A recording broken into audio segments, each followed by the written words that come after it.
Hello, नमस्कार दोस्तों, good morning, Radhe Radhe, जय श्री कृष्णा, सभी को राम राम। मैं नरेश कटारा और आप मेरे साथ हैं उत्कर्ष यूट्यूब चैनल पर। आप सभी का हार्दिक स्वागत है। आप सभी मेरे साथ में डेली सुबह 8 से 9 राजस्थान की कला संस्कृति पढ़ रहे हैं और राजस्थान की कला संस्कृति में हम प्रीवियस ईयर के जो क्वेश्चंस हैं उनको सॉल्व कर रहे हैं।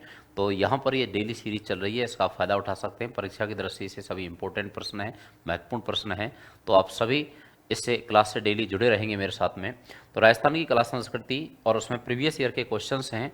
राजस्थान का कोई भी कंपटीशन एग्जाम है, सबके लिए इंपॉर्टेंट क्लास है। आप सभी दिवाली की छुट्टियों में मज़े कर रहे हैं और क्लास जो है वो सुबह 8 से 9 डेली आप ये लेते रहेंगे, जिससे आपके सुबह सुबह लगभग हम यहाँ पर 20 से 25 क्वेश्चन जो सॉल्व करते हैं वो कम से कम वो बातें क्लियर होती रहेंगी। तो दोस्तों, यहाँ पर हम अगर बात करें पहले प्रश्न की, तो ऊँटों के देवता के रूप में किसे पूजा जाता है? पाबूजी, देवनारायण जी, रामदेव जी, मल्लीनाथ जी। तो ऊँटों के देवता के रूप में किसकी पूजा की जाती है? ईओ एंड आरओ 2023 का प्रश्न है। पाबूजी, देवनारायण जी, रामदेव जी, मल्लीनाथ जी। तो ऊँटों के देवता के रूप में सबका एकदम टकाटक आंसर आएगा, कोई भी गलत नहीं देगा इसका आंसर, मुझे उम्मीद है सबका बिल्कुल सही आंसर आ रहा है। वेरी गुड, वेरी गुड, बहुत अच्छे, शाबाश शाबाश, वेरी गुड। तो ऊँटों के देवता कौन है? तो ऊँटों के देवता के रूप में किसको पूजा जाता है? तो पाबूजी को पूजा जाता है और पाबूजी जो है ऊँटों के देवता के रूप में जाने जाते हैं। तो पाबूजी और पाबूजी जो है ऊँटों के देवता हैं, ठीक है। पशु चिकित्सक देवता, पशु चिकित्सक देवता कहा जाता है, आयुर्वेदाचार्य कहा जाता है। और वो पशु चिकित्सक देवता किसको कहा जाता है? देवनारायण जी को। किसको? देवनारायण जी को। और यहाँ ऊँटों के देवता के रूप में जाने जाते हैं पाबूजी, और पाबूजी जो हैं ये मारवाड़ में ऊँट लाने का श्रेय भी किसको है? पाबूजी को है। मारवाड़ में ऊँट लाने का श्रेय, ऊँट लाने का जो श्रेय है वो ऊँट लाने का श्रेय किसको दिया जाता है? पाबूजी को ही दिया जाता है। ऊँट बीमार होने पर पाबूजी की फड़ बोली जाती है और ऊँट स्वस्थ होने पर पाबूजी की फड़ का वाचन किया जाता है। और पाबूजी की फड़ राजस्थान में सबसे लोकप्रिय फड़ है। पाबूजी की फड़ का वाचन नायक जाति के भोपा रावण हत्ता वाद्यंत्र से करते हैं, ठीक है। और पाबूजी जो हैं ये रायका रेवारी जो ऊंट पालक जाति है उनके आराध्य देव माने जाते हैं। तो रायका रेवारी जो ऊंट पालक जाति है उनके आराध्य देव इस देव दोस्तों कौन है? पाबूजी महाराज हैं। पाबूजी का जन्म कोलूमंड फलोदी में हुआ था। और पाबूजी जो है इनका यहाँ पर चैत्र अमावस्या को मेला बढ़ता है कोलू में, और ऊँटों के लोक देवता के रूप में पूजा की जाती है किसकी? पाबूजी की। पाबूजी अश्वारोही योद्धा भाला लिए हुए अश्वारोही योद्धा के रूप में इनकी मूर्ति होती है और बाईं ओर झुकी हुई पाक के लिए जाने जाते हैं पाबूजी महाराज, ठीक है। तो पाबूजी और पाबूजी जो है वो ऊँटों के देवता के रूप में पूजा करते हैं इनकी। अगला प्रश्न, सूची फर्स्ट को सूची सेकंड से मिलान कीजिए। सूची फर्स्ट को सूची सेकंड से मिलान कीजिए और नीचे दिए गए कूट के आधार पर उत्तर का चयन कीजिए। पुस्तकों के नाम दे रखे हैं और लेखकों के नाम दे रखे हैं, ठीक है। अब यहां पर ये इनका सही मिलान करना है आपको। संगारहार, राग मंजरी, ठीक है। संगीत मीमांसा और भाव मंजरी, मिलान कर देंगे, अच्छे से मिलान करना है, ठीक है। कौन कौन से ग्रंथ किस किस विद्वान के हैं, किसके ग्रंथ के लेखक कौन हैं, अच्छे से मिलान करना है। देख रहा हूं मैं कौन कौन सही आंसर देता है। शाबाश, बहुत अच्छे, वेरी गुड, वेल प्लेड, बहुत अच्छे, शाबाश, अच्छे से आंसर दिया करो, ठीक है। अच्छे से मिलान करना है इनका। देखो, संगारहार किसका है? तो संगारहार हम्मीर का है। पहले में दो किस में है? डी में है, और किसी में है ही नहीं है, तो ये यहीं से हो गया एक से ही, ठीक है। राग मंजरी किसका है? तो राग मंजरी के जो रचनाकार हैं वो कौन है? तो राग मंजरी किसका है? तो राग मंजरी ग्रंथ लिखा है पुंडरीक विठल ने, राग मंजरी राग चंद्रोदय, ठीक है। चौथा हो जाएगा इसमें, दूसरे में। और संगीत मीमांसा संगीत राज किसके हैं? कुंभा के हैं, तो इसमें हो जाएगा एक। और भाव मंजरी भाव भट्ट का है और इसमें हो जाएगा 3। तो आंसर क्या होगा इसका? आंसर होगा 2 4 1 3, 2 4 1 3, और 2 4 1 3 किस में है? तो 2 4 1 3 इसमें है। ASO 2022 के एग्जाम में प्रश्न पूछा है। अब इसका ऐसे मिलान कर लेंगे आप, कभी भी ऐसा प्रश्न आए तो सामने ऐसे लिख लिया करो जिससे भरने में गलती नहीं होगी। देखो श्रृंगार हार किसका है, हम्मीर का है। राग मंजरी राग चंद्रोदय पुंडरीक विट्ठल के हैं। संगीत मीमांसा कुंभा का है और भाव मंजरी भाव भट्ट का है। ठीक है, तो ये इनके लेखक हैं। इस प्रकार इनका मिलान किया गया और ऐसे इनके आंसर हो जाएंगे। तो यहाँ पर आंसर क्या हो जाएगा, डी आंसर हो जाएगा। बिल्कुल सबका करेक्ट आंसर है। ठीक है, शाबाश, वेरी गुड। ठीक है, तो इनको ऐसे लिख लिया करो। ठीक है, कई बार ऐसे लिखे होते हैं तो यहाँ ये सब एक जैसे दिखते हैं तो ये समझ में नहीं बैठती बात, तो इसलिए ऐसे लिख लो अगर नहीं बैठ रहा है बात दिमाग में। ठीक है, ऐसे लिख लो, ऐसे लिख लो, ऐसे मिलान कर लो, लेकिन ओएमआर में सही भर दो, ओएमआर में गलत नहीं भरना है। कई बार हम यहाँ मिलान कर लेते हैं और ओएमआर में गलत भर जाता है, वो दिक्कत हो जाती है। सही करके भी प्रश्न को हम गलत कर देते हैं तो वो जीवन भर दर्द देता है। ठीक है, और हम एक क्वेश्चन से फिर रह जाते हैं, तो ये गलती नहीं करनी है। इसलिए यहाँ पर ये आसान तरीका है, ऐसे लिख लिया करो इनको और लिख करके फिर देख लिया करो कि कौन सा सही होगा, तो ऐसे भर दो फिर। ओके, शाबाश, वेरी गुड। अगला प्रश्न देखो, बूंदी में कजली तीज का त्योहार किस महीने में मनाया जाता है?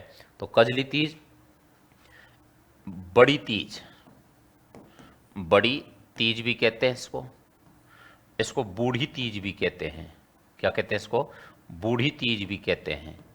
इसको सातुड़ी तीज भी कहते हैं, सत्तू बनाया जाता है तो सातुड़ी तीज भी कहते हैं, तो इसको सातुड़ी तीज भी कहा जाता है। और ये प्रसिद्ध है बूंदी की कजली तीज। कजली तीज का त्यौहार बूंदी में, कजली तीज महोत्सव मनाया जाता है बूंदी में। अब ये कब मनाई जाती है? तो ये भाद्रपद माह में, भाद्रपद माह में, तो भाद्रपद माह में मनाई जाती है, कृष्ण पक्ष में मनाई जाती है। कजली है तो कृष्ण पक्ष में आएगी, कृष्ण पक्ष की तृतीया को मनाई जाती है। और श्रावण माह में शुक्ल पक्ष में, शुक्ल पक्ष में तृतीया को जो मनाई जाती है वो छोटी तीज होती है। ये बड़ी है, ये छोटी तीज होती है। और छोटी तीज प्रसिद्ध है कहाँ की? जयपुर की। कहाँ की? जयपुर की। और बड़ी तीज प्रसिद्ध है बूंदी की। तो इसका जो आंसर है दोस्तों, वो आंसर क्या हो जाएगा? भाद्रपद माह हो जाएगा। यहाँ पर भाद्रपद दे रखा है, चैत्र कार्तिक श्रावण भाद्रपद, तो भाद्रपद माह में मनाई जाती है कजली तीज, बड़ी तीज, बूढ़ी तीज, सातुड़ी तीज, कड़वी तीज, नीमड़ी तीज। ये सब नाम किसके हैं? कजली तीज के ही हैं। और कजली तीज का त्यौहार यहाँ पर ये मनाया जाता है भाद्रपद माह में। ओके, शाबाश, वेरी गुड, बिल्कुल सबका एकदम करेक्ट आंसर है। अगले प्रश्न पर बढ़ते हैं। अगला प्रश्न क्या कह रहा है, सुनना। निरंजनी संप्रदाय की स्थापना किसने की थी? निरंजनी जो संप्रदाय है उसकी स्थापना किसके द्वारा की गई थी? निरंजनी संप्रदाय के संस्थापक संत कौन थे? ठीक है, निरंजनी संप्रदाय, और निरंजनी संप्रदाय की स्थापना किसके द्वारा की गई थी? पीपा, लालदास जी, हरिदास जी और माव जी। ठीक है, निरंजनी संप्रदाय।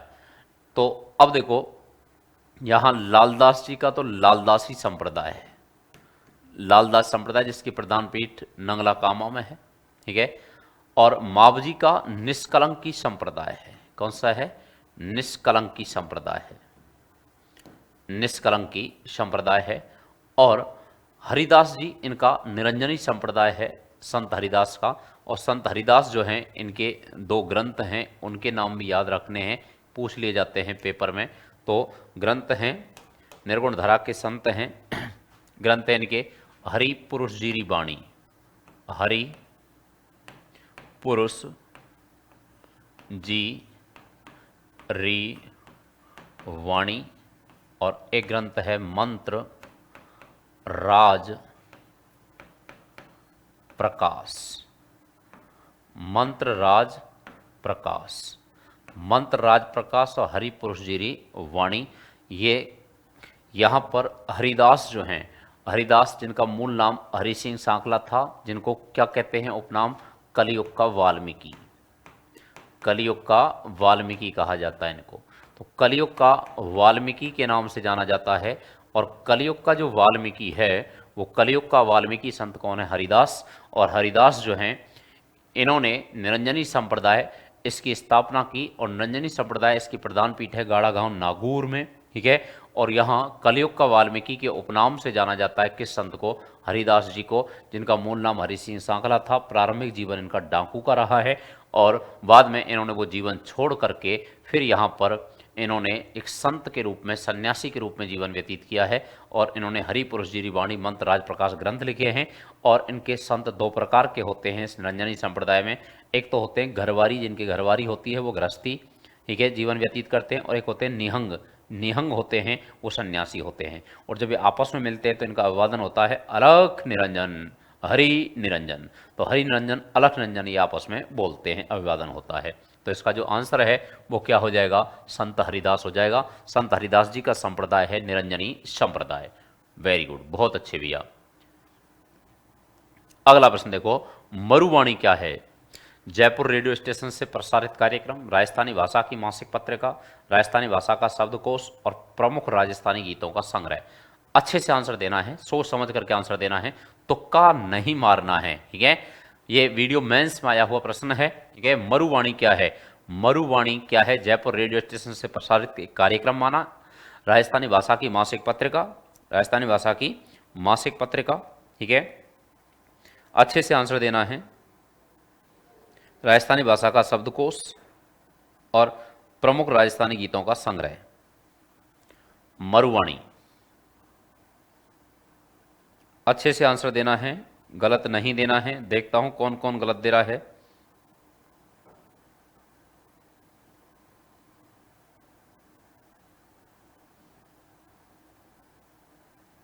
अच्छे से आंसर देना है।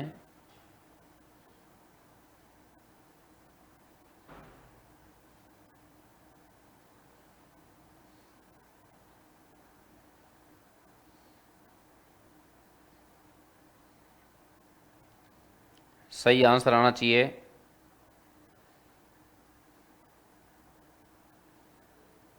शाबाश, वेरी गुड, शाबाश। तो मरुवाणी राजस्थानी भाषा की एक क्या है, मासिक पत्रिका है। क्या है? एक मासिक पत्रिका है राजस्थानी भाषा की, मरुवाणी, ठीक है।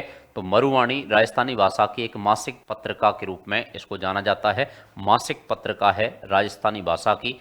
जो मरुवाणी है वो राजस्थानी भाषा की एक मासिक पत्रिका, जिसका मासिक पत्रिका का प्रति माह प्रकाशन किया जाता है, ठीक है। तो वो मरुवाणी है, मरुवाणी। तो ये क्या है, एक मासिक पत्रिका है। बिल्कुल सही का सही आंसर है।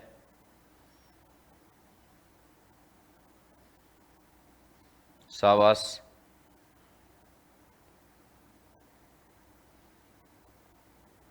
Very good.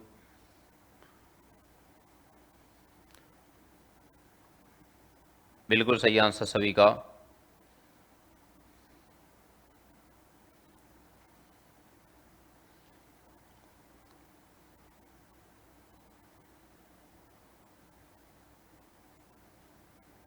चलो अगले प्रश्न पे चलते हैं। अगला प्रश्न क्या कह रहा है, भ्रमर या भमर माता का मंदिर कहाँ स्थित है? ठीक है, भमर माता मंदिर, ठीक है। भ्रमर माता मंदिर और भ्रमर माता जो मंदिर है ये कहाँ पर स्थित है, ये आंसर देना है आपको। भ्रमर माता मंदिर छोटी सादड़ी, आवानेरी, जगत और सलूम्बर। तृतीय श्रेणी अध्यापक इंग्लिश के एग्जाम में प्रश्न आया है, ठीक है, 2023 में। भ्रमर माता मंदिर कहाँ है? देखो, छोटी सादड़ी, आभानेरी, जगत उदयपुर। छोटी सादड़ी है, ठीक है, प्रतापगढ़ में, ठीक है। तो यहाँ शाबाश, भ्रमर माता मंदिर। आभानेरी में हर्षद माता मंदिर है। कौन सी है? हर्षद माता है। तो हर्षद माता मंदिर है आभानेरी दौसा में। जगत उदयपुर में अंबिका माता मंदिर है। कौन सा मंदिर है? अंबिका माता मंदिर। तो अंबिका माता का मंदिर यहाँ है और भ्रमर माता का मंदिर है छोटी सादड़ी में। कहाँ पे है? छोटी सादड़ी में है। बिल्कुल सही आंसर है, करेक्ट आंसर है। तो छोटी सादड़ी में मंदिर है भ्रमर माता का मंदिर। Very good. अगला प्रश्न देखो, भरतरी मेला राजस्थान के किस जिले में लगता है? भरतरी मेला राजस्थान के किस जिले में लगता है? किस माह में भरता है? तो ये ध्यान रखना, भाद्रपद माह में। भाद्रपद माह में भरता है। भाद्रपद माह में ये शुक्ल पक्ष में भरता है और सप्तमी अष्टमी को ये मेला आयोजित होता है, ठीक है। तो यहाँ ये मेला भरता है। अब ये किस जिले में भरता है? तो भरतरी मेला है, भरतरी में ही भरता है। भरतरी कहाँ है? सरिस्का के पास में, सरिस्का के पास में। और सरिस्का कहाँ है? तो ये अलवर में है। तो इसका आंसर बिल्कुल टकाटक आंसर है सभी का, एक का भी गलत आंसर नहीं है, सबने सही आंसर दिया है। तो बाबा भरतरी जो मेला है, ये भरतरी संत हुए, ठीक है, राजा थे उज्जैन के, सन्यासी बन जाते हैं, ठीक है। भर्तरी, और भर्तरी जो है इनका मेला भरता है और इनकी तपोस्थली है सरिस्का के पास में, जिसको भर्तरी के नाम से जाना जाता है। तो यहाँ अलवर में इनका भाद्रपद माह में शुक्ल पक्ष की 7वीं अष्टमी को मेला भरता है, भर्तरी मेला। शाबाश, वेरी गुड। तो ये एलएसए पशुधन सहायक 2022 का प्रश्न है, उसमें पूछा गया है। बिल्कुल सबका एकदम करेक्ट आंसर है। अगला प्रश्न देखो, राजस्थान में मचर, बीछियो, ठीक है, और लालर से क्या तात्पर्य है, ठीक है। तो ये कई एग्जाम में बार बार प्रश्न आता है, ठीक है। मचर लिख रहा है, वैसे माछर होता है, ठीक है। ये है देखो, पटेलिया, बीछियो, बीछियो, लालर, माछर,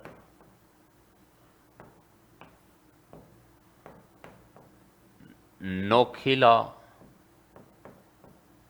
थारी ऊंटारी असवारी, थारी ऊंटारी असवारी, थारी नावरी असवारी,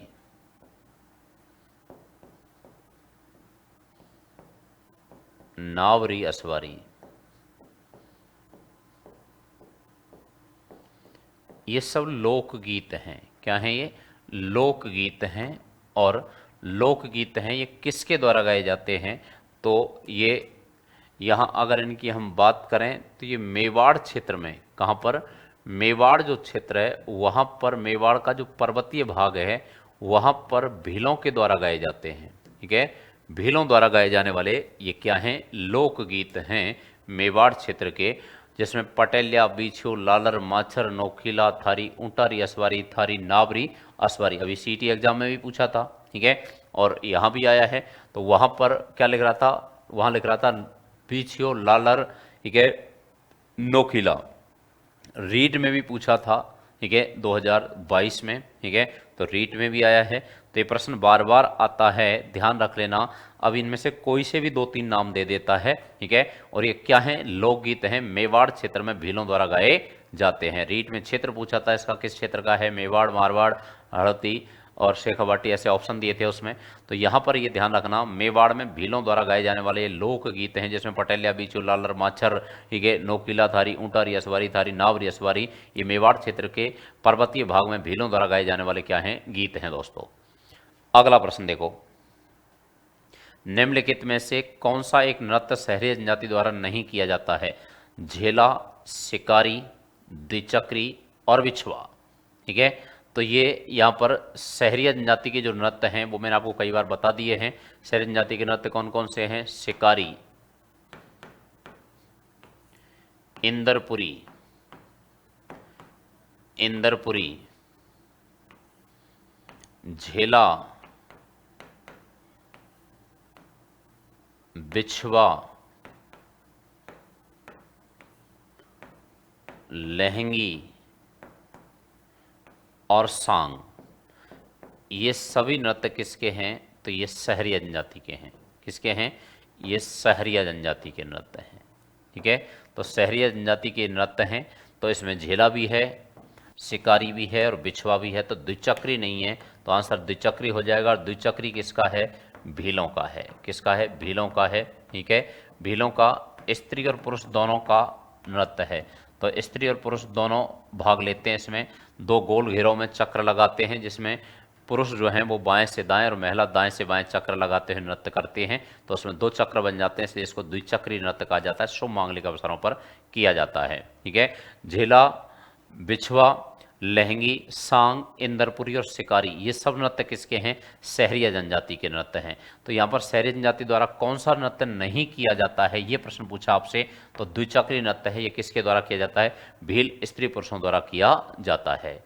वेरी गुड, बहुत अच्छे। तो यहाँ पर इसका जो आंसर है वो क्या हो जाएगा? सी आंसर हो जाएगा दोस्तों। अगला प्रश्न देखो, कर्नल टॉड के अनुसार मीणाओं का मूल निवास स्थान इनमें से कौन सा है? आबू पर्वतमाला, कालीखो पर्वतमाला, मुकुंदरा पर्वत श्रेणी, काली घाटी पर्वतमाला, ठीक है। तो ये कहते हैं कर्नल जेम्स टॉड कि अजमेर से लेकर आगरा के बीच, किसके बीच? आगरा के बीच में। तो अजमेर से लेकर आगरा के बीच में मीणा जनजाति का सर्वाधिक गहन क्षेत्र है, निवास क्षेत्र है मीणा जनजाति का। इस क्षेत्र में ज़्यादा जनजाति पाई जाती है मीणा जनजाति।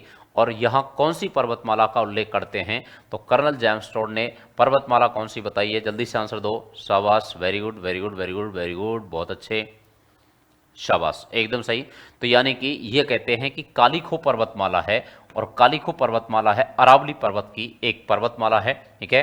तो वो जो क्षेत्र है वो कर्नल जेम्स टोड के अनुसार मीणाओं का मूल निवास स्थान माना जाता है। और कालीखो पर्वत जो है, इस कालीखो पर आमेर दुर्ग बना हुआ है, कालीखो पहाड़ी है और आमेर जो किला है वो आमेर किला इसी पर बना हुआ है। और आमेर क्षेत्र मूलतः किसका क्षेत्र था, मीणाओं का क्षेत्र था। किसका क्षेत्र था, मीणाओं का क्षेत्र था।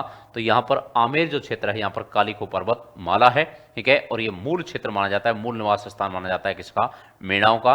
और ये कहते हैं कि अजमेर से आगरा के बीच में मीणा जनजाति का बाहुल्य है और यहाँ पर ये निवास करती है मीणा जनजाति। कौन कहते हैं, कर्नल जेम्स टोड कहते हैं। तो बिल्कुल एकदम टकाटक आंसर है सभी का, बहुत अच्छे, शाबाश। अगला प्रश्न, उससे पहले आप सभी के लिए इंपॉर्टेंट सूचना देखो, उत्कर्ष का बुकशाला ऐप है, जिस पर उत्कर्ष के बुकशाला ऐप से अगर आप कोई भी बुक परचेज करते हैं, ऑर्डर करके घर मंगाते हैं, तो उस पर ऑफर चल रहा है, दिवाली धमाका ऑफर। ये 24 अक्टूबर से लेकर के 3 नवंबर तक वैलिड है। इसका आप फायदा उठा सकते हैं दोस्तों। और 80% डिस्काउंट जो चल रहा है, उस 80% डिस्काउंट का फायदा उठाने के लिए 24 अक्टूबर से 3 नवंबर के बीच का ही ऑफर है। तो 3 नवंबर तक आप इस ऑफर का फायदा उठा सकते हैं, जिसमें आपको 80%, कितना, 80%, 80% डिस्काउंट मिलने वाला है। कोई बुक ऑर्डर करेंगे उस पर आपको छूट मिलने वाली है। तो यहाँ पर ये आप बुकशाला ऐप से यहाँ ऑर्डर करके आप पुस्तक जो हैं, बुक्स जो हैं वो परचेज कर सकते हैं दोस्तों। अगला प्रश्न देखो, राजस्थान में गोला, दरोगा, चाकर, चेला आदि संबोधन किसके लिए प्रयुक्त होते थे। एग्रीकल्चर असिस्टेंट ऑफिसर का एग्जाम है, तो यहाँ प्रश्न पूछा है कि तांत्रिक के लिए, घरेलू दास के लिए, पुलिसकर्मी के लिए, बंधुआ मजदूर के लिए। तो ये गोला है, दरोगा है, चाकर है, चेला है, किसके लिए प्रयोग होते हैं, तो ये किसके लिए प्रयोग किए जाते हैं, ये वर्ड ये पूछा है आपसे।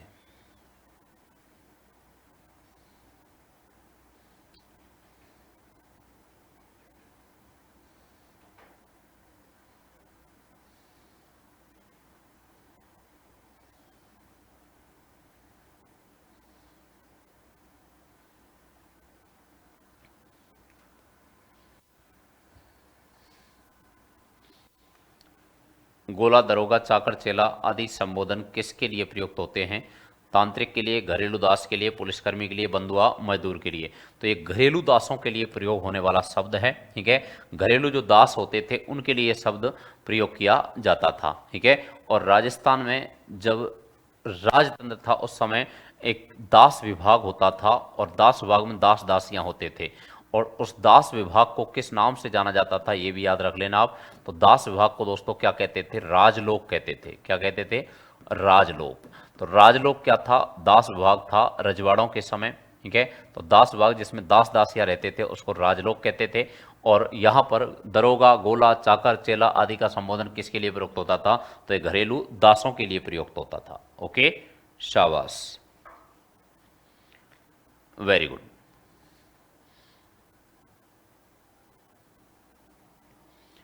अगला प्रश्न, किसे वागड़ की मीरा भी कहा जाता है, तो किसको वागड़ की मीरा के नाम से जाना जाता है, तो वागड़ की मीरा किसको कहा जाता है, कर्माबाई, गौरीबाई, कालीबाई, लिच्छमाबाई। वागड़ की मीरा किसको कहते हैं, ठीक है, कर्माबाई, गौरीबाई, कालीबाई, लिच्छमाबाई। वागड़ की मीरा बताओ, वागड़ की मीरा, राजस्थान की दूसरी मीरा, राजस्थान की दूसरी मीरा। और राजस्थान की दूसरी मीरा किसको कहा जाता है, ये भी आंसर देना है आपको, ठीक है। और राजस्थान की राधा तो मीरा को कहते हैं, राजस्थान की दूसरी मीरा किसको कहा जाता है, ठीक है। तो राजस्थान की दूसरी मीरा, शाबाश, वेरी गुड वेरी गुड, बहुत अच्छे, बिल्कुल करेक्ट आंसर आ रहा है, ठीक है। तो राजस्थान की दूसरी मीरा कहा जाता है, और वो कहा जाता है किसको, तो दूसरी मीरा रानाबाई को, रानाबाई हरनावा गांव नागौर की कृष्ण भक्त रानाबाई, और रानाबाई को क्या कहते हैं, राजस्थान की दूसरी मीरा कहा जाता है। ठीक है। और यहाँ पर अगर हम बात करें वागड़ की मीरा, तो वागड़ की मीरा किसको कहते हैं, गौरीबाई को। और गौरीबाई कहाँ की संत हैं, डूंगरपुर की। डूंगरपुर की संत हुई हैं प्रसिद्ध गौरीबाई। ठीक है। 18वीं शताब्दी में, 17वीं 18वीं शताब्दी की संत हैं। और गौरीबाई जो हैं, इनका डूंगरपुर में मंदिर है गौरीबाई का। और मंदिर है, उस मंदिर का नाम है बाल मुकुंद जी मंदिर। क्या नाम है, बाल मुकुंद जी मंदिर। तो बाल मुकुंद जी मंदिर है। और बाल मुकुंद जी जो मंदिर है, वो बाल मुकुंद जी मंदिर, और बाल मुकुंद जी जो मंदिर है वो गौरीबाई का मंदिर है। किसका, गौरीबाई का मंदिर है। और गौरीबाई का मंदिर बाल मुकुंद जी जो मंदिर है वो कहाँ पर, तो वो डूंगरपुर में है। कहाँ पर है, डूंगरपुर में है। तो डूंगरपुर में बाल मुकुंद जी मंदिर है, किसका, गौरीबाई का, गौरीबाई का। और ये डूंगरपुर के महाराज शिव सिंह द्वारा बनवाया गया है। तो डूंगरपुर के महाराज शिव सिंह ने इस मंदिर का निर्माण करवाया है। ठीक है। इसको वागड़ की मीरा कहते हैं गौरीबाई को। और गौरीबाई जो है, इनका देहांत कहाँ हुआ था, तो ये अंतिम समय में यहाँ से डूंगरपुर के ब्राह्मण परिवार में जन्म हुआ था। और यहाँ से छोड़ करके ये काशी चली गई थी, बनारस। और काशी बनारस जो है वाराणसी, वहाँ पर इनका देहांत हुआ था। ठीक है। और बाल मुकुंद जी मंदिर है इनका, श्री कृष्ण का मंदिर है, श्री कृष्ण की भक्ति गौरीबाई। और इनको वागड़ की मीरा के उपनाम से जाना जाता है। बिल्कुल टकाटक सही आंसर है सभी का। अगला प्रश्न, कंदोरा आभूषण स्त्रियां शरीर के किस भाग में पहनती हैं, कंदोरा। ठीक है। बताओ भैया कितने एग्जाम में आया, देखो कमर पर, कान में, नाक में, पैर में, कंदोरा कहां पहना जाता है। अच्छे से टकाटक से आंसर आना चाहिए। ओके, शाबाश, वेरी गुड। कंडोरा आभूषण कहां पहना जाता है, आभूषण पढ़ाए थे उस समय, मैंने आपको बताया था, ये अच्छे से बताना है।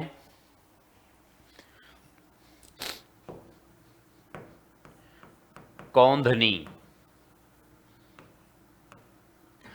करधनी, करधनी, तगड़ी,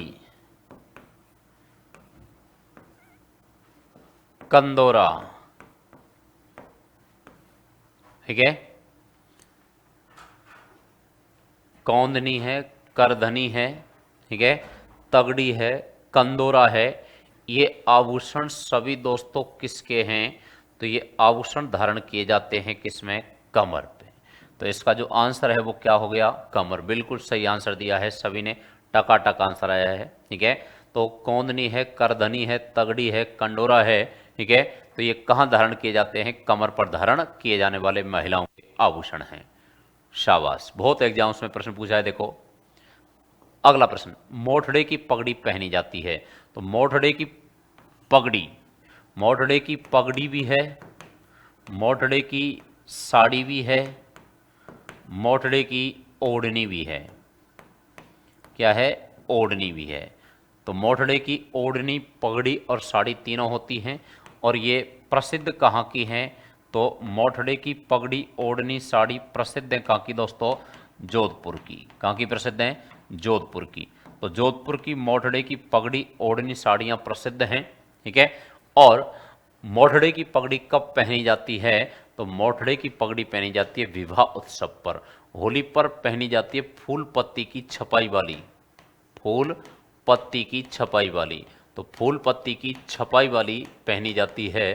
और फूल पत्ती की छपाई वाली पहनी जाती है कब, तो ये पहनी जाती है यहाँ मोठड़े की पगड़ी होली पर, सावन माह में मलयगिरी पगड़ी और लहरिया पगड़ी धारण की जाती है। और विवाह पर पहनी जाती है मोठड़े की पगड़ी, और मोठड़े की पगड़ी धारण की जाती है और वो विवाह उत्सव पर धारण की जाती है। तो मोठड़ा क्या होता है आपको पता है। ठीक है। मोठड़ा किसको कहा जाता है, तो मोठड़े की अगर हम बात करें दोस्तों, मोठड़ा किसको कहा जाता है, तो देखो जैसे मान के चलो ये हमारा कपड़ा है, और ये जो कपड़ा है, इस कपड़े पर अगर लहरदार आकृतियां बनी हुई हैं तो वो लहरिया हो जाएगा। अगर कपड़े पर ऐसे लहरदार आकृतियां बनी हुई हैं, कैसी आकृतियां हैं? लहरदार आकृतियां हैं। तो वो क्या हो जाता है दोस्तों? वो लहरिया हो जाता है। अगर ऐसे लहरदार आकृतियां बनी हुई हैं, ऐसे लहरदार आकृतियां अगर बनी हुई हैं तो वो क्या हो जाता है? वो लहरिया हो जाता है। ठीक है।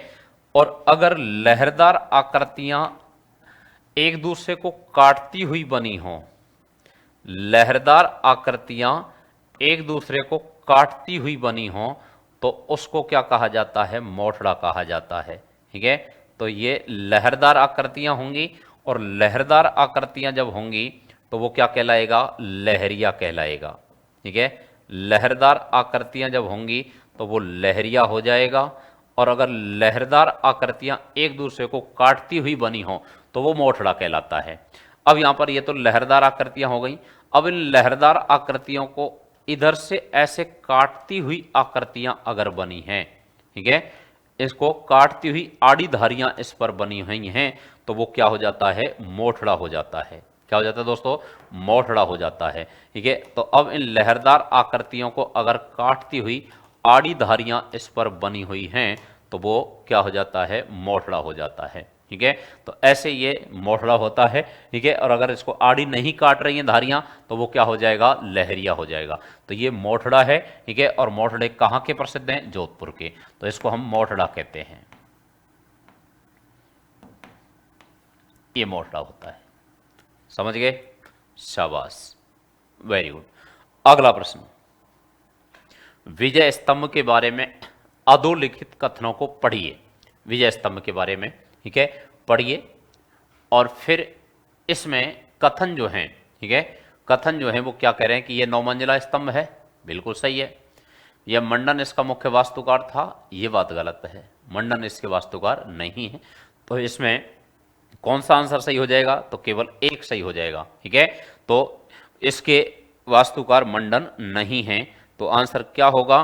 तो आंसर इसका 15वां जो क्वेश्चन है, बिल्कुल आंसर ए हो जाएगा। केवल एक सही है, दूसरा सही नहीं है। ठीक है। तो इसके मुख्य वास्तुकार जो हैं ये मंडन नहीं है, तो पहला कथन इसका बिल्कुल करेक्ट आंसर होगा।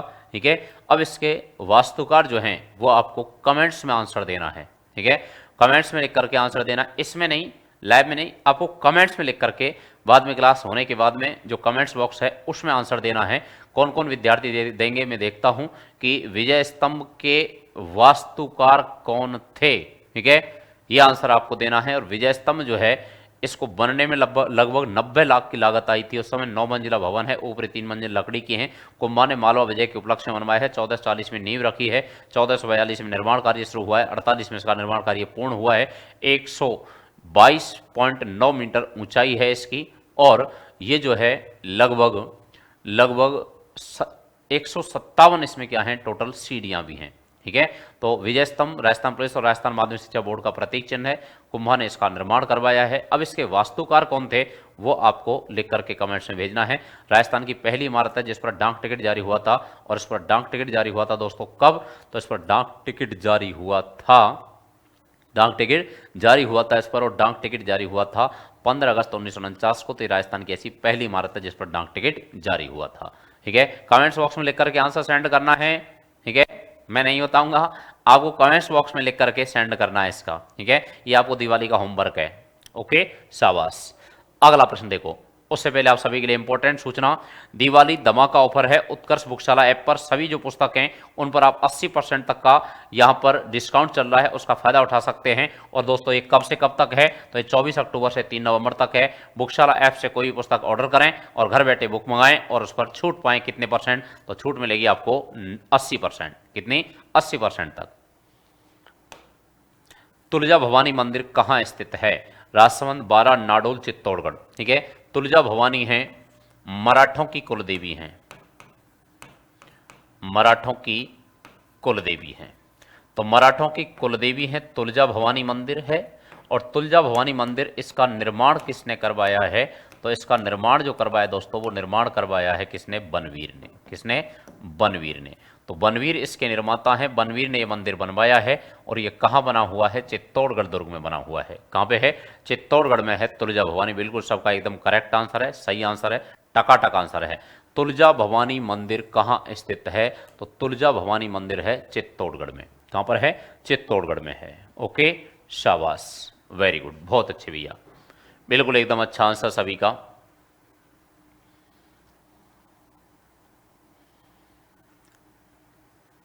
किस वर्ष जयपुर वेधशाला जंतर मंतर को यूनेस्को द्वारा विश्व धरोहर स्थल के रूप में मान्यता मिली थी? बताओ। जयपुर की जंतर मंतर वेधशाला है, सवाई जयसिंह ने इसका निर्माण करवाया है। सवाई जयसिंह ने टोटल 5 वेधशाला बनवाई हैं, आप सब जानते हैं, जिसमें सबसे बड़ी वेधशाला है जयपुर वाली, और सबसे प्राचीन वेधशाला है, सबसे पहली वेधशाला है दिल्ली वाली है। ठीक है, तो यहाँ पर टोटल जो वेधशालाएं हैं वो 5 वेधशालाएं बनवाई हैं पूरे भारत में, जिसमें एक तो मथुरा में है, एक बनारस में है, दोनों यूपी में है, एक दिल्ली में है, एक जयपुर में और एक उज्जैन में है। तो 5 वेधशालाओं का निर्माण करवाया। अब जयपुर वाली जंतर मंतर जो वेधशाला है उसको यूनेस्को की सूची में कब शामिल किया गया था? Very good, very good, very good, बहुत अच्छे, बिल्कुल टकाटक आंसर आ रहा है, धड़ाधड़ आंसर आ रहा है, बहुत अच्छे। क्लास को शेयर करते रहो, डेली मेरे साथ में जुड़ना है इस क्लास से, सुबह 8 से 9 मेरे साथ में जुड़ना है इस क्लास से, शाबाश। तो किस वर्ष जयपुर वेधशाला जंतर मंतर को यूनेस्को द्वारा विश्व धरोहर स्थल के रूप में मान्यता दी गई थी? तो 31 जुलाई 2010, 31 जुलाई 2010।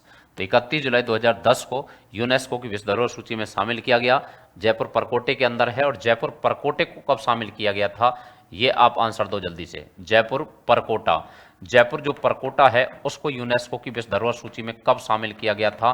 तो जयपुर परकोटे को यूनेस्को की विश्व धरोहर सूची में शामिल किया गया था 6 जुलाई 2019 को, 6 जुलाई 2019 में। तो 6 जुलाई 2019 ईस्वी को जयपुर परकोटे को, 6 जुलाई 2019 को जयपुर परकोटा को यूनेस्को की विश्व धरोहर सूची में शामिल किया गया, और 31 जुलाई 2010 को जंतर मंतर वेधशाला को यूनेस्को की विश्व धरोहर सूची में शामिल किया गया था। शाबाश, वेरी गुड, बिल्कुल सही आंसर सभी का। ठीक है, तो जयपुर में जंतर मंतर वेधशाला है, किसने बनवाई है? सवाई जयसिंह, सवाई जयसिंह। तो सवाई जयसिंह सेकंड हैं, और सवाई जयसिंह सेकंड जो हैं, सवाई जयसिंह सेकंड और सवाई जयसिंह सेकंड ने 5 वेधशालाएं बनवाई भारत में, जिसमें सबसे बड़ी वेधशाला है जंतर मंतर। और जंतर मंतर का अर्थ क्या है? जंतर मंतर का अर्थ बताइए क्या होता है? जादू मंत्र छू मंत्र नहीं होता, ठीक है, शाबाश। जंतर मंतर का अर्थ बताइए, जंतर मंतर का अर्थ क्या होता है? देखता हूं कौन कौन सही देते हैं। नहीं पता? कोई ना, मैं बताऊंगा, आप बताओ पहले। शाबाश शाबाश, चलो नहीं पता, ऐसा तो नहीं है, पता होना चाहिए, मैंने कई बार बताया हुआ है। हाँ, कुछ विद्यार्थी बिल्कुल सही आंसर दे रहे हैं, शाबाश, वेरी गुड। चलो, तो देखो जंतर मंतर का मतलब क्या है? जंतर और मंतर। अब सुन लो इधर, ठीक है, जंतर और मंतर। फिर यूँ कहेंगे कि हाँ मुझे मेरे माइंड में यही बात थी। तो जंतर का मतलब होता है, तत्सम तद्भव शब्द होते हैं हिंदी में, और जंतर को लिखते हैं यंत्र। क्या लिखते हैं? यंत्र। और मंत्र का मतलब होता है मन में मंत्र करते हैं, गणना करते हैं। क्या करते हैं? गणना करते हैं। तो मंत्र का मतलब क्या होता है? गणना। क्या होता है? गणना। ठीक है, मंत्र का मतलब क्या होता है? गणना होता है। ठीक है, मंत्र का मतलब क्या होता है? गणना। गणना। तो वह स्थान अभी जो कैलकुलेशन आई थी 1 2 3 4 5 ऐसे, ठीक है, वह स्थान जहां यंत्रों के आधार पर ग्रहों की गणना की जाती है, यंत्रों के आधार पर ग्रहों की गणना की जाती है, उसको क्या कहते हैं? जंतर मंतर कहते हैं। ठीक है, जीज मोहम्मद शाही नामक एक ग्रंथ लिखा था सवाई जयसिंह ने, जिसमें ग्रह नक्षत्रों की सारणियां बनवाई थी और उसको समर्पित किया था मुगल बादशाह मोहम्मद शाह को। ठीक है, और उसका नाम था जीज मोहम्मद शाही। तो उसमें ग्रहों की यंत्रों के आधार पर गणना होती है। यहाँ पर आपने देखा होगा बहुत प्रकार के यंत्र लगे हुए हैं जिनसे गणना की जाती है, ऊंचाई के, दूरी की, अक्षांश की, समय की, ठीक है, वायु की दिशा आदि, ऐसे यंत्र लगे हुए हैं यहाँ पर। ठीक है, तो उनसे गणना की जाती है यंत्रों से ग्रहों की, तो उसको कहते हैं जंतर मंतर। ओके, शाबाश। अगला प्रश्न देखो, निम्नांकित में से कौन सा दादू पंथ से संबंधित नहीं है? कौन सा है जो दादू पंथ से संबंधित नहीं है? नरेना, अढ़र्ववाणी, अलग दरीवा, दादू खोल। अच्छे से आंसर देना है। वेरी गुड, बहुत अच्छे, शाबाश। देखो नरेना, नरेना क्या है? दादू संप्रदाय की प्रधान पीठ है, प्रधान पीठ है नरेना। ठीक है। अलख दरीवा दादू संप्रदाय का सत्संग स्थल है, सत्संग स्थल। तो सत्संग स्थल है उसको कहते हैं अलख दरीवा। दादू खोल दादू की समाधि है, संत दादू की समाधि है। तो दादू की समाधि है, कहां पर है? तो ये बहराणा पहाड़ी है। कौन सी पहाड़ी है? बहराणा पहाड़ी है। तो बहराणा पहाड़ी वहां पर ये गुफा है दादू खोल। ठीक है। बहराणा पहाड़ी यहाँ मौजमाबाद के पास में, सामर के क्षेत्र में। ठीक है। और प्रधान पीठ नरैना जयपुर में ही है। ठीक है, दोनों जयपुर में है। अलख दरीवा सत्संग स्थल कहते हैं। अढ़र्व वाणी ये संबंधित नहीं है। और अढ़र्व वाणी जो है वो किससे संबंधित है? तो अढ़र्व वाणी जो है ये राम स्नेही संप्रदाय, राम स्नेही जो संप्रदाय है उस राम स्नेही संप्रदाय का पवित्र ग्रंथ है, पवित्र ग्रंथ है। तो राम स्नेही संप्रदाय का पवित्र ग्रंथ है जिसकी रचना की है, और इसकी रचना की है किसने? तो राम स्नेही संप्रदाय के संस्थापक संत रामचरण जी, संत रामचरण जी। संत रामचरण जी का ग्रंथ है, रामचरण जी की शिक्षा है। ठीक है इसमें, और इसमें नियम हैं किसके? तो राम स्नेही संप्रदाय के, राम स्नेही संप्रदाय के। तो यहाँ पर बहराणा जो पहाड़ी है उस बहराणा पहाड़ी पर, ठीक है, दादू खोल समाधि है संत दादू दयाल की। ठीक है, नरैना में प्रधान पीठ है, और अलख दरीवा ये सत्संग स्थल कहलाता है। अढ़रवाणी राम स्नेही संप्रदाय संबंधित है। तो इसका आंसर क्या हो जाएगा? बी आंसर हो जाएगा। वेरी गुड, बहुत अच्छे, बिल्कुल करेक्ट आंसर सभी का, एकदम टकाटक आंसर आया है। ठीक है, चलो अगले प्रश्न पढ़ते हैं। अगला प्रश्न क्या कह रहा है? डूंगरपुर स्थित नौलखा बावड़ी, नौलखा बावड़ी किसने बनवाई थी? ठीक है, बताओ भैया, बहुत सारे एग्जाम में आया हुआ प्रश्न है। डूंगरपुर में स्थित नौलखा बावड़ी का निर्माण किसके द्वारा करवाया गया था? रानी प्रेमल देवी, कर्णावती, लाड़ कंवर और उत्तम दे। शाबाश, हाँ ये प्रश्न किसी का भी गलत नहीं होगा। ठीक है, very good very good very good very good, बिल्कुल टकाटक आंसर आ रहा है। बताओ भैया, शाबाश। तो डूंगरपुर स्थित नौलखा जो बावड़ी है वो किसने बनवाई है? रानी प्रेमल देवी ने। और एक किसकी रानी थी? तो आस्करण की। किसकी रानी थी? आस्करण की। तो डूंगरपुर के राजा थे आस्करण सिसोदिया, और आस्करण जो है उनकी आस्करण की रानी है। ठीक है, तो ये रानी किसकी हैं? तो डूंगरपुर के राजा आस्करण की रानी है प्रेमल देवी, और प्रेमल देवी जो है इनके द्वारा इसका निर्माण करवाया गया है। ठीक है, और लगभग ये बावड़ी जो है उसका निर्माण जो है ये 16वीं शताब्दी में है। कब है? 16वीं शताब्दी में, और लगभग 1585 ईस्वी के लगभग की ये बावड़ी है। ठीक है, और 16वीं शताब्दी में प्रेमल देवी ने डूंगरपुर में नौलखा बावड़ी है इसका निर्माण करवाया है। आस्करण की रानी है, राजा आस्करण की रानी है, जिनको मानसिंह ने पराजित कर दिया था, डूंगरपुर को मुगल साम्राज्य में ला दिया था। ठीक है, 1573 ईस्वी में। तो वो आस्करण की रानी है प्रेमल देवी, और प्रेमल देवी ने इसका निर्माण करवाया है। ओके, शाबाश, वेरी गुड।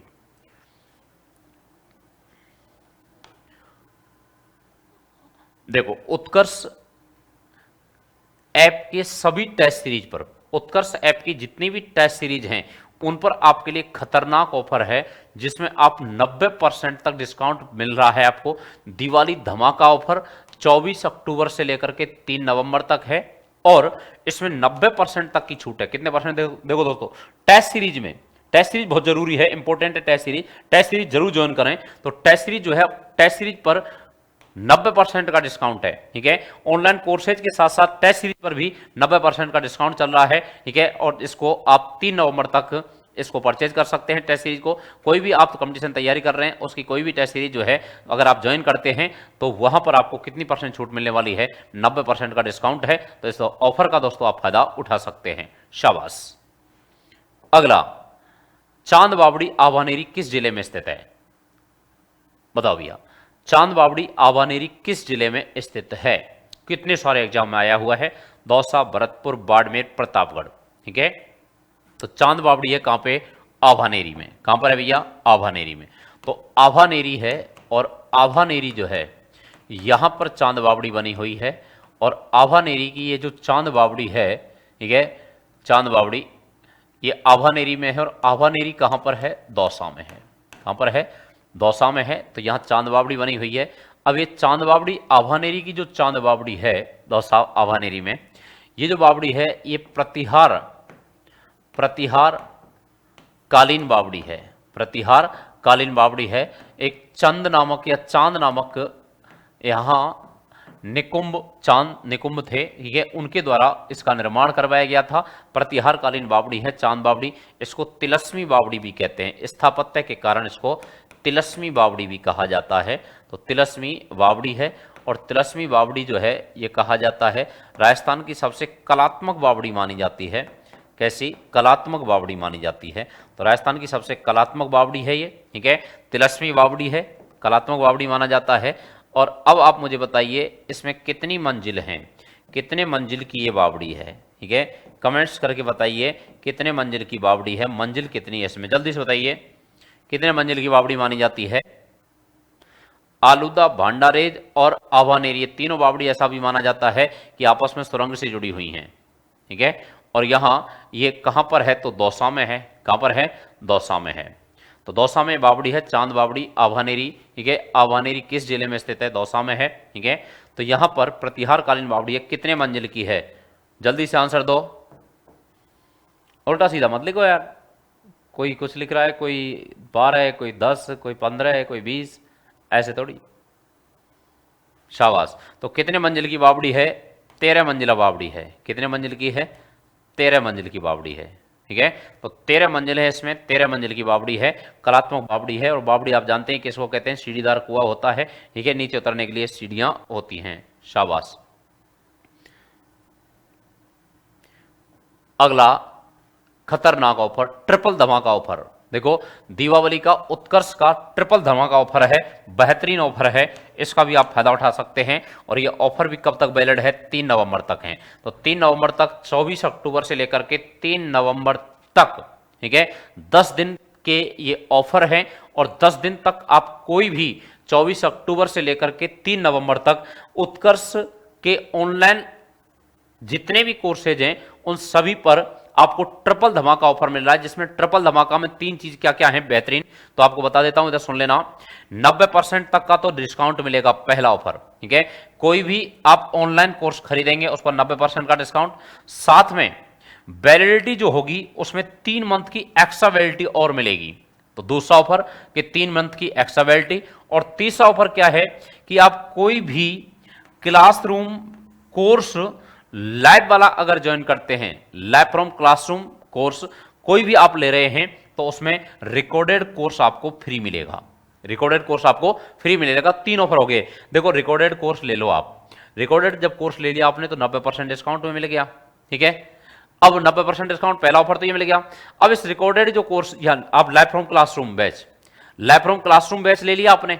अब लाइव फ्रॉम क्लासरूम बैच जब ज्वाइन किया आपने तो उसमें 90% डिस्काउंट मिल गया, साथ में दूसरा उसमें रिकॉर्डेड कोर्स फ्री मिल गया। और तीसरा इसमें क्या हुआ कि एक्स्ट्रा वैलिडिटी और मिल गई 3 महीने की, 3 महीने की एक्स्ट्रा वैलिडिटी। मान के चलो जो आपको जनवरी तक मिलना था वो अब आपको 3 महीने का एक्स्ट्रा और मिल जाएगा, मार्च तक मिल जाएगा। तो यहां पर ये इसमें एक्स्ट्रा वैलिडिटी जो है वो 3 महीने की, और इसके अलावा फ्री रिकॉर्डेड कोर्स है और 90% की छूट है। खतरनाक, बेहतरीन, शानदार, दमदार ऑफर है, ठीक है।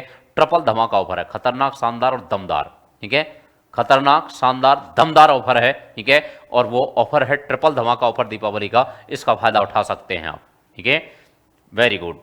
चलो अगला प्रश्न, उस्ताद कहलाने वाले चित्रकारों ने भित्ति चित्र किस नगर में बनाए? उस्ताद कहलाने वाले चित्रकारों ने भित्ति चित्र किस नगर में बनाए थे? चूरू, अजमेर, जोधपुर, बीकानेर। बताओ भैया। उस्ताद कहलाने वाले चित्रकारों ने भित्ति चित्र और भित्ति जो चित्र हैं वो किस नगर में बनाए थे? चूरू में, अजमेर में, जोधपुर में, बीकानेर में। बताओ कहां बनाए थे?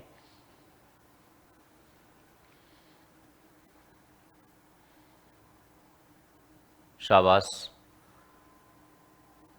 बिल्कुल सही, किसी का गलत नहीं होगा। बीकानेर में। बीकानेर के चित्रकार जो हैं उन्होंने क्या किया है? चित्र जो हैं वो चित्र बना करके अपने हस्ताक्षर किए हैं। क्या किए हैं? हस्ताक्षर भी किए हैं चित्रकारों ने, ठीक है, तो इसलिए इनको उस्ताद कहा गया है। और उस्ता कला कहाँ की प्रसिद्ध है? तो उस्ता कला जो है दोस्तों वो भी कहाँ की है? बीकानेर की प्रसिद्ध है। स्वर्गीय हिशामुद्दीन उस्ता, उनको उस्ता कला के लिए 1986 ईस्वी में पद्मश्री सम्मान से सम्मानित किया गया। और उस्ता कला बीकानेर की ऊंट की खाल पर, किसकी खाल पर की जाती है? ऊंट की खाल पर।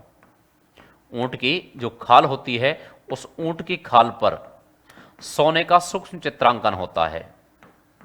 सोने का सूक्ष्म चित्रांकन किया जाता है। तो सोने का सूक्ष्म चित्रांकन होता है, और सोने का सूक्ष्म जो चित्रांकन होता है उस सोने के सूक्ष्म चित्रांकन को क्या कहा जाता है? तो सोने के सूक्ष्म चित्रांकन को कहा जाता है दोस्तों, और वो कहा जाता है उस्ता कला, ठीक है। और बीकानेर के चित्रकारों को उस्ताद कहा जाता है। तो बीकानेर, इसका आंसर क्या हो जाएगा? बीकानेर हो जाएगा। शाबाश, वेरी गुड, बिल्कुल सही आंसर। बहुत सारे एग्जाम्स में प्रश्न पूछा हुआ है। अगला प्रश्न, कुदरत सिंह को राजस्थान की किस हस्तकला में योगदान के लिए पद्मश्री पुरस्कार से अलंकृत किया गया था? बताओ भैया, कब किया गया था? ये मैं बता देता हूं आपको। इनको 1988 ईस्वी में सम्मानित किया गया था। किससे? पद्मश्री सम्मान से। तो पद्मश्री अवार्ड मिला है इनको। और पद्मश्री अवार्ड कब मिला है? 1988 ईस्वी में सरदार कुदरत सिंह को। किस कला के प्रसिद्ध कलाकार हैं? तो ब्लू पोट्री के लिए जो यहाँ पर पुरस्कार मिला पद्मश्री, वो मिला 1974 ईस्वी में 1974 ईस्वी में पद्मश्री सम्मान मिला, और वो मिला कृपाल सिंह शेखावत को। किसको? कृपाल सिंह शेखावत को। कृपाल सिंह शेखावत दोनों जयपुर की कला हैं, मीनाकारी कला और ब्लू पोट्री कला, ठीक है। तो मीनाकारी कला के प्रसिद्ध कलाकार हुए हैं, और मीनाकारी कला के प्रसिद्ध कलाकार कौन है? सरदार कुदरत सिंह। और इनको पुरस्कार मिला है कौन सा? पद्मश्री पुरस्कार। तो पद्मश्री पुरस्कार मिला है, पद्मश्री अवार्ड मिला है इनको मीनाकारी कला के लिए। पीतल पर मुरादाबादी काम, ये भी कहाँ का है? जयपुर का है। मुरादाबाद यूपी के कलाकारों ने शुरू किया था, ठीक है। पीतल पर नक्काशी का कार्य किया जाता है, जयपुर का प्रसिद्ध है। कपड़े पर छपाई, और कपड़े पर जो छपाई की जाती है, ठीक है, उसको कहते हैं फड़ चित्रण। क्या कहते हैं? फड़ चित्रण। और फड़ चित्रण जो है, ये फड़ चित्रण कहाँ का है? तो फड़ चित्रण है दोस्तों शाहपुरा का, भीलवाड़ा वाला शाहपुरा। और इसके प्रसिद्ध कलाकार वो हैं श्रीलाल जोशी। तो जोशी परिवार है शाहपुरा का, वो प्रसिद्ध है फड़ चित्रण के लिए। श्रीलाल जोशी इसके प्रसिद्ध कलाकार हैं, प्रवर्तक हैं। और पीतल पर मुरादाबादी काम जयपुर का प्रसिद्ध है। ब्लू पोट्री और मीनाकारी कला दोनों मूलतः पर्शिया ईरान की हैं। मानसिंह के समय आई हैं, मानसिंह इनको लेकर के आए हैं, ठीक है, 16वीं शताब्दी में अकबर के समय। और जयपुर की प्रसिद्ध हैं वर्तमान में। इन दोनों कलाकारों को, कुदरत सिंह को मीनाकारी के लिए और ब्लू पोट्री के लिए कृपाल सिंह शेखावत को पद्मश्री अवार्ड मिल चुके हैं। ओके, शाबाश। तो इसका आंसर क्या हो जाएगा? सी आंसर हो जाएगा। अगला प्रश्न, तोड़ियो ऊंट के बच्चे के मुलायम बालों के सूतों के साथ धागा मिलाकर के जो बढ़िया कपड़ा तैयार किया जाता है वो क्या कहलाता है? नमदा, लुगड़ी, बाखला, आसन। नमदे तो कहाँ के प्रसिद्ध हैं? टोंक के। ऊंट की ऊन को जमा कर बनाए जाते हैं। नमदे कहाँ के प्रसिद्ध हैं? टोंक के प्रसिद्ध हैं। लुगड़ा कहाँ के प्रसिद्ध हैं? पाटौदा के प्रसिद्ध हैं। पाटौदा कहाँ है? सीकर में, ठीक है। पाटौदा सीकर के प्रसिद्ध है भैया लुगड़ा, ठीक है। और आसन, आसन दरी पट्टी, ठीक है, जिसको कालीन भी कहा जाता है, ठीक है, कालीन, ठीक है। कालीन के अलावा इनको गलीचे कहते हैं। क्या कहते हैं? गलीचे कहते हैं, ठीक है। गलीचे, नमदे टोंक के प्रसिद्ध हैं, ठीक है, इनको गलीचा कहा जाता है। और गलीचा जो है, ये गलीचा उद्योग कहाँ का प्रसिद्ध है? जयपुर का प्रसिद्ध है। कहाँ का प्रसिद्ध है? जयपुर का प्रसिद्ध है। और जो बाखला है, वो बाखला क्या है? तो जटपट्टी, ठीक है, जटपट्टी होती है एक तो जसोल बाड़मेर की, ठीक है, और एक है बाखला। बाखला ऊंट की खाल से, किसकी? ऊंट की खाल से। यहाँ ऊंट की खाल पर जो सोने का सूक्ष्म चित्रांकन होता है वो तो क्या होता है? तो वो तो होता है आपके उस्ता कला। और ऊंट के बच्चे के मुलायम बालों से जो तैयार किया जाता है उसको क्या कहते हैं? बाखला कहते हैं। तो उसको बाखला कहा जाता है, ठीक है। और बाखला जो है, ये ऊंट के जो बच्चा होता है, ऊंट के बच्चे को क्या कहते हैं? तोड़ियो कहते हैं, ठीक है। उसके जो मुलायम सॉफ्ट वाल होते हैं उनसे तैयार किया जाता है बाखला। अगला प्रश्न, उससे पहले आप सभी के लिए देखो खतरनाक इंपॉर्टेंट जानकारी कि उत्कर्ष टेस्ट सीरीज जो है, उत्कर्ष टेस्ट सीरीज दिवाली धमाका ऑफर में 24 अक्टूबर से 3 नवंबर तक 90% डिस्काउंट है इस पर। उत्कर्ष ऐप में सभी टेस्ट सीरीज पर, जितनी भी टेस्ट सीरीज हैं उन सब पर आप कितना डिस्काउंट पा सकते हैं? 90% डिस्काउंट पा सकते हैं। ठीक है, ट्रिपल धमाका ऑफर जो चल रहा है उसमें आपको ट्रिपल धमाका ऑफर मैंने बताया था, तीन फायदे कौन कौन से हैं। इसके अलावा उत्कर्ष टेस्ट सीरीज पर भी, ठीक है, उत्कर्ष ऐप की जितनी भी टेस्ट सीरीज हैं उन पर भी आपको 90% डिस्काउंट मिलने वाला है। और ये ऑफर वैलिड है कब तक, ये ध्यान रख लेना, 3 नवंबर तक की है। 3 नवंबर तक की है, तो अब कुछ दिन शेष हैं। ठीक है, आप इस ऑफर का फायदा उठा सकते हैं। और यहां पर ये जो ऑफर है ये 3 नवंबर तक वैलिड है, ये ध्यान रखना है। जिसमें आप पशु पर्चर की है, पशु पर्चर के अभी एग्जाम आने वाला है, फर्स्ट ईयर की वैकेंसी आ गई है, उसका भी एग्जाम आने वाला है। तो यहां पर इन टेस्ट सीरीज को आप ज्वाइन कर सकते हैं और इसमें आपको अभी 90% डिस्काउंट मिल रहा है। तुर्रा और कलंगी लोकनाट्य में तुर्रा और कलंगी प्रतीक हैं। ठीक है, तुर्रा कलंगी ख्याल कहां से शुरू हुई? तो ये शुरुआत हुई कहां से? तो शुरुआत हुई इसकी दोस्तों कहां से? मध्य प्रदेश में, मध्य प्रदेश में, एमपी में। ठीक है, एमपी में एक स्थान है चंदेरी। ठीक है, चंदेरी क्षेत्र है, वहां से इसकी शुरुआत होती है। राजस्थान में कहां की प्रसिद्ध है तुर्रा कलंगी? तो राजस्थान में प्रसिद्ध है एक तो निम्बाहेड़ा, निम्बाहेड़ा की प्रसिद्ध है, निम्बाहेड़ा में खेली जाती है। और एक है घोसुंडा गांव, घोसुंडा। तो घोसुंडा गांव और निम्बाहेड़ा ये दोनों प्रसिद्ध हैं इसके लिए। और ये दोनों कहां पर हैं? तो ये दोनों दोस्तों घोसुंडा और निम्बाहेड़ा चित्तौड़गढ़ में हैं। कहां पर हैं? चित्तौड़गढ़ में हैं। तो ये दोनों चित्तौड़गढ़ में हैं, घोसुंडा और निम्बाहेड़ा, यहाँ की ये ख्याल हैं। ठीक है, और इसमें ये जो चंदेरी के राजा थे उन्होंने इसके जो कलाकार थे उनको, जो शिव के भक्त थे, ठीक है, तोकनगीर, उनको तो तुर्रा दिया था। ठीक है, और जो साहली थे, पार्वती के भक्त थे, ठीक है, उनको कलंगी दी थी। तो ये तुर्रा और कलंगी को लगा करके फिर ये ख्याल करते थे, नाटक करते थे, तुर्रा कलंगी ख्याल। ठीक है, प्रदर्शन करते थे उसका। तो इसका नाम ही क्या पड़ गया? तुर्रा कलंगी। ठीक है, और तुर्रा कलंगी जो ख्याल है ये लोकनाट्य है, ये लोकनाट्य तुर्रा और कलंगी। अब इसमें तुर्रा किसका प्रतीक है? शिव का, और कलंगी पार्वती का है। तो तुर्रा शिव का और कलंगी पार्वती का।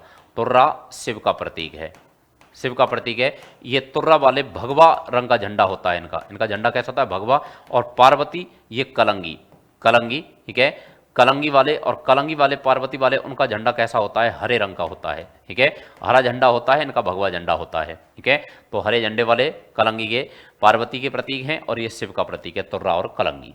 तो शिव और पार्वती, ठीक है, दो मंच बनाए जाते हैं आमने सामने, जिसमें हरे झंडे वाले पार्वती के प्रतीक साहली, साहली थे। ठीक है, और इसके प्रवर्तक जो हैं वो तोकनगीर और साहली, दो हिंदू संत, एक तो तोकनगीर और मुस्लिम संत कौन थे? साहली थे, उनके द्वारा इसकी शुरुआत की गई थी। तो यहाँ पर शिव और पार्वती, शिव और पार्वती ये प्रतीक हो जाएगा। कॉलेज व्याख्याता सारंगी का जो एग्जाम था उसमें प्रश्न पूछा गया था। ओके, शाबाश, वेरी गुड। अगला प्रश्न, राजस्थान का बहुरूपिया कला विश्व के अनेक राष्ट्रों में प्रदर्शित करने वाले थे। तो किसके द्वारा प्रदर्शित की गई है? विश्व के अनेक राष्ट्रों में प्रदर्शित की गई है। राजस्थान की बहुरूपिया कला विश्व के अनेक राष्ट्रों में प्रदर्शित करने वाले थे। जानकीलाल, देवीलाल सामर, उदय शंकर, पुरुषोत्तम। बताओ भैया, देवीलाल सामर, इनका संबंध किससे है? कठपुतली कला से, कठपुतली से है।